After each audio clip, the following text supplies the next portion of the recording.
ECWA Unified World Heavyweight Championship, one fall with a 1 hour time limit.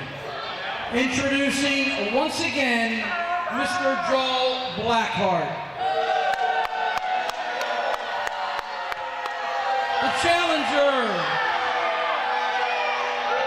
The challenger representing the Blackhearts, weighing in tonight at 201 pounds. He is from Syracuse, New York. Introducing Josh Daniels.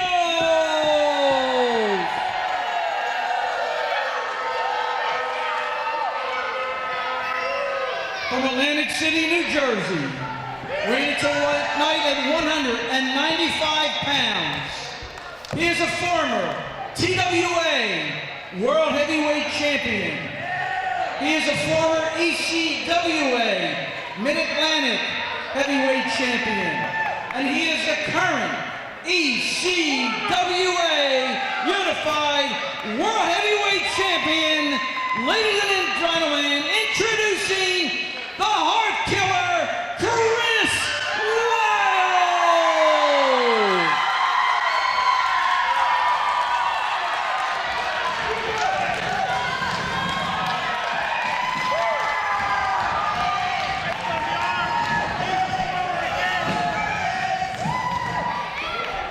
Well, we talked about it off the open tonight. This contest for the Unified Heavyweight Championship of ECWA, that, you know, submissions match on paper. Josh Daniels, one of the best technical wrestlers going today, not just here, not just in the independents. I mean this when I say this, because I've seen him wrestle for much of his career. He is one of the best in the world, and then you put a period after the word world. He is phenomenal when it comes to technical wrestling. But Chris Wylde was the one man who stopped Papadon, and the way he did it, as you mentioned, Mr. Chico, Kata Hajime. That blood choke that forced Papadon to not respond to the referee.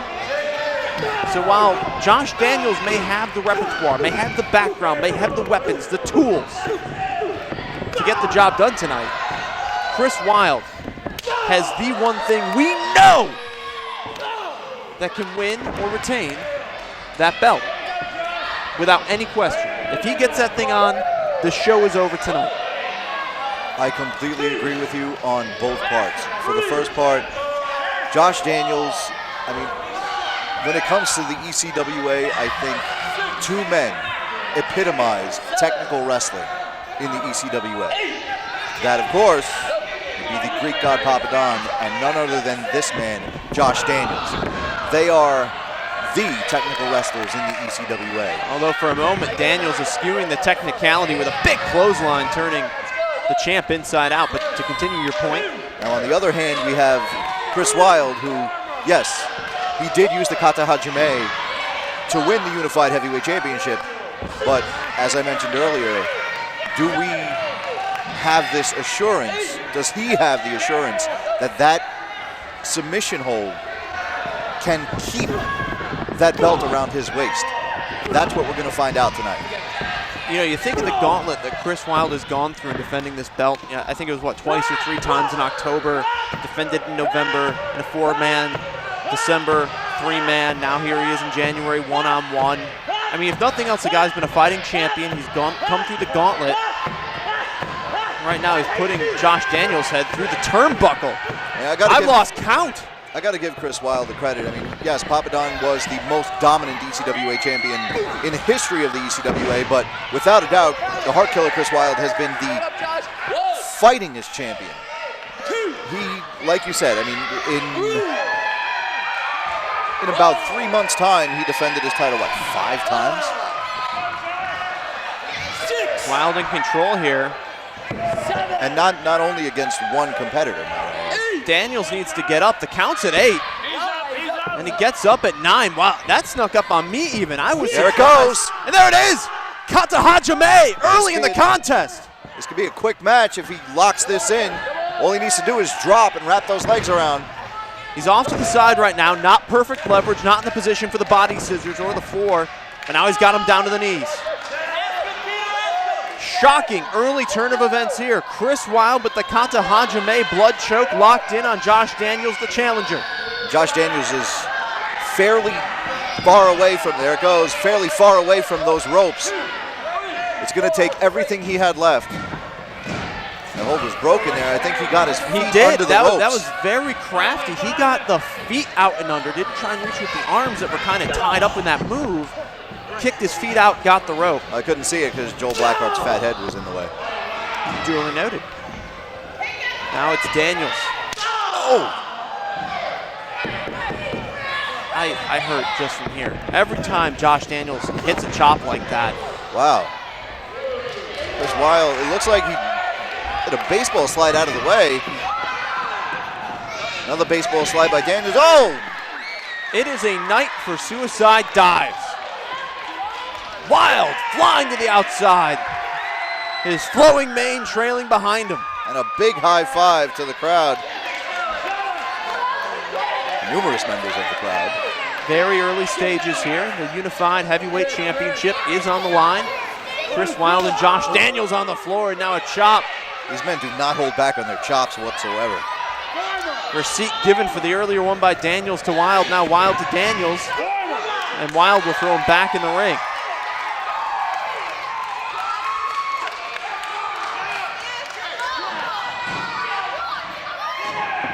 Chris Wylde took a little bit too much time on the outside there. I know he wants momentum. He wants to pump up the crowd. Arm breaker there from Josh Daniels after he used the middle rope to split the uprights. We'll put that delicately. Chris Wylde wishes it would have been more delicate. I don't think much of anything that Josh Daniels does is ever really delicate. Now he's got him. Hammerlock, and then throws him shoulder first in the turnbuckle, and I suspect we are seeing the first shades of Daniel's strategy here going after the left arm. We'll see if it continues, but those are two very calculating moves, and now a boot to the left arm, and it's pretty painfully obvious, especially for Chris Wylde, that Josh Daniels is going to target that limb, the left arm of the champion. And the more you cut down those arms, the more you take away Chris Wylde's ability to use his arms, the less chance he has of successfully locking in that Kata Hajime. Standing front chancery here. Up and over, and he had that left arm butterflied in. Beautiful suplex from Josh Daniels. You know, people would ask, and I've had this asked to me before, so I'm going to clear it up. Why target the left arm of a right-handed guy? I'm going to answer the question definitively. What arm do you block a right-handed punch that's thrown at you with? Absolutely. Left arm. There you go. And if you can't block it, doesn't matter what you can throw. You can't stop the assault coming at you. Another one of those fine suplexes. And now Daniels. Deep hammerlock on the ground. I was actually one of those people who would normally ask that question. And now it's answered for you. Thank you very much. Come on, what do you say? The champion in his first real tough spot of the night. And this is where we're going to see that resolve that Chris Wylde's known for. How deep can he dig tonight? Because he will be tested. Daniels very methodical. Likes to kneeling control on the small of pace. the back there. I think he's got the back of the head. Head the hair. Referee Mike Keener, the 5 count. He takes full advantage of it, going to 4 3/4. What was the phrase earlier in the night that was said? I forget who said it. I know how to cheat. That would be Little Mikey. Little Mikey, I know how to cheat. Well, Josh Daniels right there with him. Reverse arm wringer. And that brings Wylde down all the way to his back. Top wrist lock, and then he flips over. And this is a perfect example of Josh Daniels being this submission specialist. Any of these submission maneuvers that Josh Daniels has placed onto Chris Wylde, you know, they could have caused Chris Wylde to tap, especially after how much damage he's been doing to Chris Wylde's arms. And you know what it is? The moves he's doing are pretty basic. I mean, we even saw guys earlier today being trained. They were working top wrist locks and hammer locks. And really, most of what you're seeing Josh Daniels do, modified hammer lock and throws him into the turnbuckle. But it's the way he combines it with leverage, combines it with position, building that butterfly into the suplex. You know, it's the little ways in which he takes a very basic concept, integrates it with something else, and makes it devastating. That makes Josh Daniels special, that makes him unique, that makes him a great technical wrestler. It's not just having the basics down cold, it's taking them to the next level, and now we see the champion trying on the outside to throw right hands, but he is nearly incapacitated by the pain. Basically what Josh Daniels does is, in a good way for himself, he makes a mountain from a molehill. He takes something small and just completely extrapolates it and turns it into something completely devastating. Daniels in complete control of the champion, Chris Wylde. You see how he's taking his time here, too. He did that, if you noticed, when he first threw Chris Wylde into the corner and Wylde went over the rope, Josh Daniels kind of took his time. He stepped back a little bit, and all he did was contemplate what he was going to do. Very methodical in every aspect. We have seen that hammerlock and then throwing the exposed shoulder into the corner or the ring apron 5 or 6 times now. Oh, now he drops it over that ring apron. And for those of you at home who've never seen a ring assembled, that ring apron, mostly exposed plywood, not much padding. That ain't fun. I mean, for the record, none of that ring is very forgiving. But that's one of the least forgiving parts of the ring. And now Daniels again. Greco-Roman knuckle lock in the control position. Wylde's got that right arm back like he wants to throw, but I think he's just in so much pain. Oh, dear God. He didn't even let go of the knuckle lock there. He still got him. I mean, this is a master class being taught by Josh Daniels tonight. I don't care what you think of Josh. I don't care what you think of the Blackhearts. If you're a young wrestler and you want to be the best in this business, watch this match and watch Josh Daniels pick apart one limb on his opponent. This is a master class in isolating, targeting, and destroying your opponent's arm. Unbelievable stuff we're seeing here tonight. And this is like what this is what I was saying earlier, is that Josh Daniels he's such a submission specialist, he could win this match with anything, even the most minor little hammerlock. Wylde fought out, but is that a modified Luthez press? It is, and now an armbar. Cross arm breaker. That could do it. That could do it. That is right in the middle of the ring. That is right in the middle of the ring. Wylde's going to have to get really creative to get out of this one. Referee Mike Keener also checking the shoulders. Wylde's going to have to roll through. He can't really roll to his left. He's pushing himself with his feet there. He's got to avoid the pinning situation. There you see Mike Keener right on top of it. Wylde moving toward the bottom rope. Barely got the rope. And just like Josh Daniels did early in the contest, an unorthodox way to get out, but the damage he must have suffered in that hold for an extended period. And you even saw when Wylde got that brief momentum swing, Daniels held onto the arm twice as Wylde tried to break out, which tells you Wylde's got no strength left in that left arm. No, there's nothing there. I mean, this is the equivalent of saying I can fight you with one arm tied behind my back. It might as well be tied behind his back at this point. Might as well be, detached like one of those old G.I. Joe dolls. I mean, there's nothing there. G.I. Joes were action figures, not dolls. My apologies for the misuse of nomenclature. Daniels, I mean, this has just been, since the opening moments and that early salvo by Wylde and that Kata Hajime, it's been all Josh Daniels. I mean, we talked about it. This is his environment. I mean, if there's ever a tailor-made spot for Josh Daniels to claim this belt, it's right now, and he is absolutely seizing it. Where is he going? Just for a walk, short stroll, outside, ring apron. See, when Josh Daniels takes advantage of that 5 count, he doesn't do it in a sneaky way. He doesn't do it like, telling Joel Blackheart to go and distract the referee. He knows he has a 5 count. And there you saw Daniels. It looks like he rolled down the elbow pad to drive the exposed point of the elbow right into Chris Wylde. He even waved our cameraman Paul McClemens over to get a good long look. And there you see, as he re-enters the ring, that rolled down right elbow pad.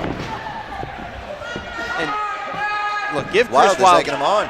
Give Wylde credit. He's trying, but man, it is looking rough. I mean, there were spots where he was tested, but this is deep, deep water now for the champion. It's going to take everything that Chris Wylde has left in him, which I don't even feel is that much, to even start to mount a significant comeback. I mean, he's trying now with the chops, but again. Oh, God! Oh, just, That's what I mean. He gets those little energy, bursts, but then Daniels cuts him right off. There are a few moves in wrestling history where every fan has a visceral, vile recoil response, and the Josh Daniels chop is one of them. And that kick to Chris Wylde's back just made Mike Keener do the same thing. Make just the double. Cringed. He's just nope. Nerve hold now. Interesting turn of events is it's Daniels. I believe he's on top of the left trapezius. Hard from our vantage point, but that's what it looks like. It's a nerve hold on the left trapezius. So that's the cluster of nerves in that muscle area that feed down into that left arm. So all that searing, burning pain being amplified by the squeezing of Josh Daniels. I mean, this is just unreal stuff we're seeing from the challenger. I mean, that grip is bad enough if it would have been in the beginning of the match, but after all the damage that Josh Daniels did to Chris Wylde's arm, it's multiplied exponentially. Wylde tried to fight back with that jawbreaker, but oh God! Can somebody just put his chops on mute for me? Oh God!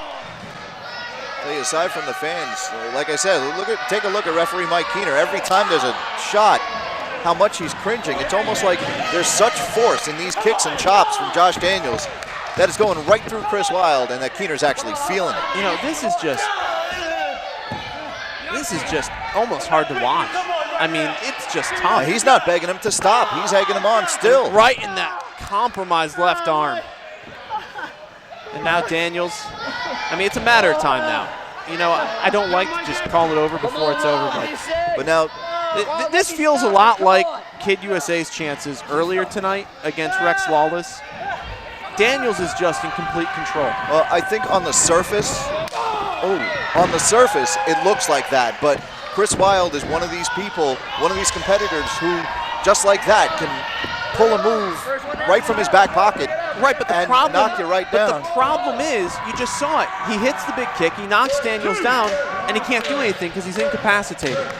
So I understand your point. He's got that deep reserve, that will to win. But when you're that run down, when you've been that picked over, you got nothing left to follow up with. There's just nothing in the tank. That may be true, but one of Chris Wylde's defenses as the unified heavyweight champion was in a fatal four-way match. And it was against Greek God Papadon, Tony Mamaluke, and Breaker Moran.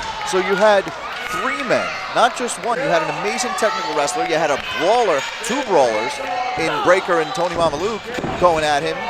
3-on-1, and he still managed to pull that win out. Right, but you didn't have one man focusing solely on one part of your body for an entire contest. I think they're different. I think they both have their merits.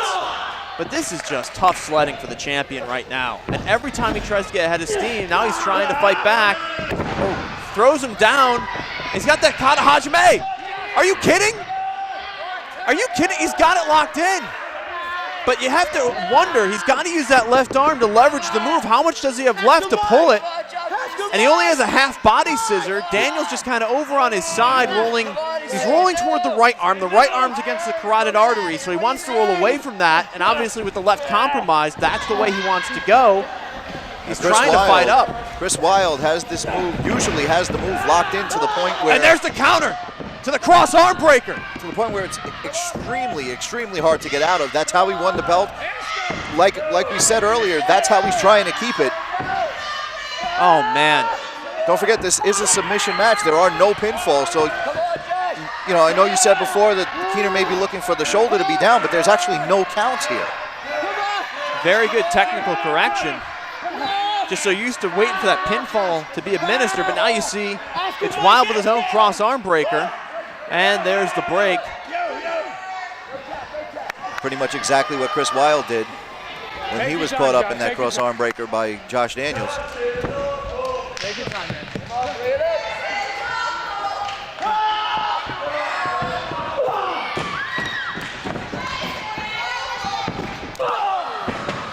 Chris Wylde, no regard for life or limb there, throwing his body headlong into Josh Daniels' torso. Uh-oh. Big clothesline from the champ. Big spinning back kick. He is ramping up now, but Is any of this helping his cause to work toward locking in that Kata Hajime? Come on, Josh, bring it up. Well, that's the issue here, is that Chris Wylde is trying to take it to Josh Daniels now and knock him out to the point where the only option he really has, the only option he really has is for Josh Daniels not to answer the referee's, not to respond to the referee, because if Chris Wylde is going for, these power moves, he can't make the pinfall here. Gained a 5 on the count after that big flip over reverse DDT. Daniels is using the referee for leverage to get up. Oh! Keener took a big kick to the face. Super kick to the face of Mike Keener. Good night, sweet prince. Mike Keener's out. Second referee in as many matches to be knocked out cold. And now here's Josh Daniels. It looked like Josh Daniels pulled the referee in the way. Referee Phil Sly out here now, taking a look at Mike Keener, seeing if he can wake him up. They're going to pull him out of there. I think that Phil Sly's going to slide in and take over the refereeing duties. Finnegan already incapacitated. We're down to 1 ref. It's Phil Sly. Phil Sly on the way in now. Looks like he'll take over from here. Wylde to the top rope in the meantime, but Daniels catches him up top. Huge kick to Keener's face. I can't believe it. It's going to be interesting now, especially with the Wylde strategy of getting the 10 count. Different referees, different cadences, something to watch, whether or not that impacts the outcome of the contest.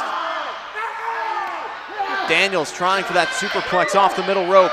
Wylde fighting back and shoves him off. As you can see, Phil Sly is also aware that this is, obviously any referee is going to be aware, but, oh, wow. Went for the senton. Nobody home, and now Daniels, he's going to pounce. Daniels with that cross-arm breaker again. Is Wylde going to tap? Now he's got both arms. Wait a minute. Hold on. The bell. Wait a minute. He's calling for the bell. He's calling for the belt. Wait a minute. He's yelling at ring announcer Bob Ortiz. No. He took the bell. What? Hold on. Did you see a tap? Did you see I didn't see a tap. I didn't hear him say anything. In 20 minutes and 36 seconds, your winner and new ECWA. He's hightailing it. Phil Sly's hightailing it. What the? And Joel Blackheart's right behind him. What the hell is going on here? Bob Ortiz. What the hell is going on here? I didn't see a tap. I mean, this is familiar territory for me, but I didn't see a tap. I didn't hear him give up. I mean, this stinks. This stinks to high heaven. Something is not right here. Something is rotten in Denmark. And Chris Wylde knows. Chris Wylde knows that he didn't tap, or at least we didn't see him. And I think that's why Wylde is looking over at Daniels. He knows he didn't tap. He knows he didn't submit. What the hell is going on here? Well, we can say this much. Josh Daniels has been announced as the new ECWA Unified Heavyweight Champion. But you have to question the legitimacy.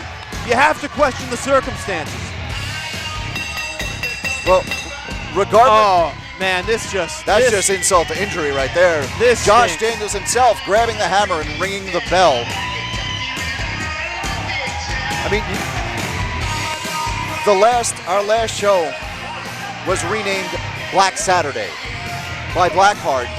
And now wait a minute, Joe Zanol's out here, John Finnegan's out here. They're both questioning the outcome.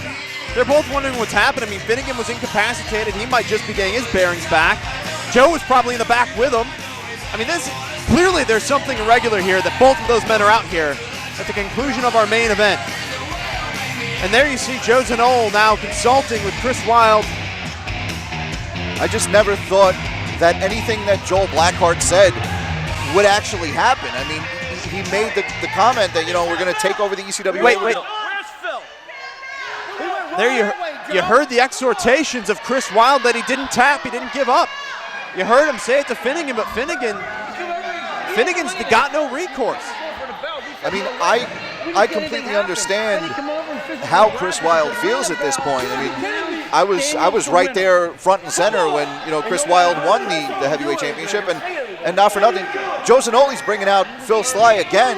He dragged him back out here. He's trying to get an explanation. And Phil Sly wants nothing to do with he's it. out of here. Finnegan and Joe Zanol will be in pursuit, but ladies and gentlemen, what a way to kick off 2013. You have a new ECWA Unified Heavyweight Champion, Josh Daniels, and that belt, oh, God help us. It's in the hands of the Blackheart now. 2012 ended with something huge by Blackheart, and 2013 has started with something even bigger by Blackheart. Well, for all of us here with Principles of Design Productions, for our entire crew, for Mr. Anthony Chico, I'm John Jermaine Esquire. Folks, if the end of 2012 and the beginning of 2013 have taught you nothing, expect the unexpected with the ECWA. This boy right here got screwed. Yes, he's fair. Got screwed right here. I'm still the champion.